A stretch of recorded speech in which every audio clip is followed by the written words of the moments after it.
Who am I standing with? Nate Nagvajara. How long have you been doing stand-up comedy for? 4.5 years. So have you hosted other mics before or other shows that you have been doing? Yeah, I've hosted a few. I've like done the whole Mirage. Sometimes I've done the like 50 people in Pittsburgh. We're moving. Yeah. It's sweaty. It's 90 degrees. The AC dies. I've done that. I've been in LA when it's kind of like, you just have the mic and you're like, all right, Bilbo is up next. On deck is Fred, and you're like just chilling with a cup of coffee, and then like people are just going on the stage. So all that in between. What's the craziest thing that's ever happened at a show or a mic for you? One time I am Asian. I saw a Crazy Rich Asian dressed in like a panda hoodie, and he was so drunk. I think he was super rich. Yeah. Shouts out, not to slander, but he, I love my peeps. He was just so drunk and was talking with the comics, and they had to like get the bodyguards and move him. And then he was like, I don't like, he was like, it was like this type of thing. Yeah. That was pretty wild. My parents were there.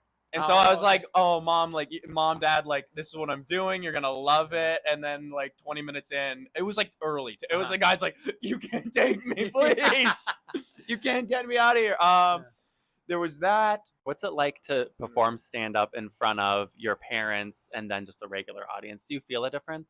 I think I am got whatever is funny about me from my mom and my dad. I feel comfortable. Yeah. Like I've said wild stuff about them in the audience. Honestly, it's like my girlfriend's parents, or if it's my girlfriend's parents or like somebody from work in the audience. I'm like, God, I gotta really, it's like you're really like, all right, I gotta really turn it on. If you tell people at work, you're like, I do stand up, like I'm a stand up, and then they come and see you and you put on a bad show, it's like, like, does he really do stand up? And they're like, he kind of bombs doing stand up is what he does.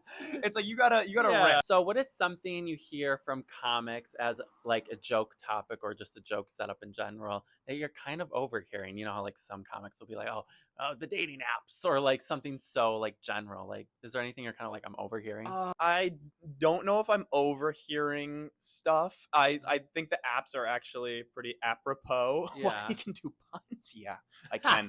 I honestly love if you just like, you're committed to it and your angle is good. There's like, I'm willing to hear anything in a mic. What I'm overhearing. Yeah. All right. I'm overhearing people bad at stand up. Or like you're just new to it or whatever it is, and then you're going for the crazy stuff.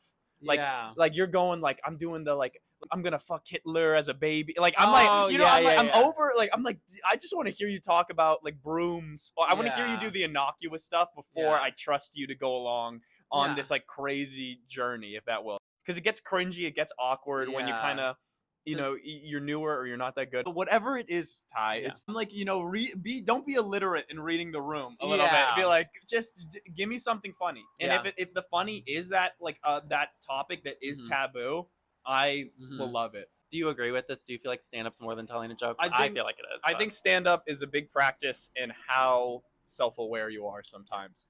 Yeah, that's what it is. Yeah. I don't want to pull people, like, if you're going to talk about this, you need to have a message. Yeah.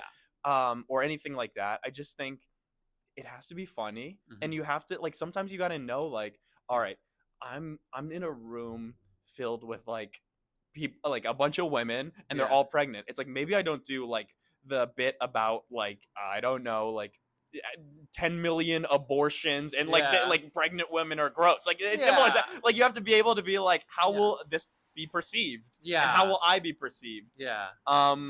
If it's a really funny joke, maybe you're like, maybe I can get away with it. Yeah. Maybe if you're not that aware and you're like, this joke is not that funny for me to try it. Like it's all a practice on connecting with other people in quick time. Yeah. Is there anywhere people can find you on social media? You can find me on Instagram at Nate Nags, Nate Nags, and you can find me on TikTok at Nate Eggnogs.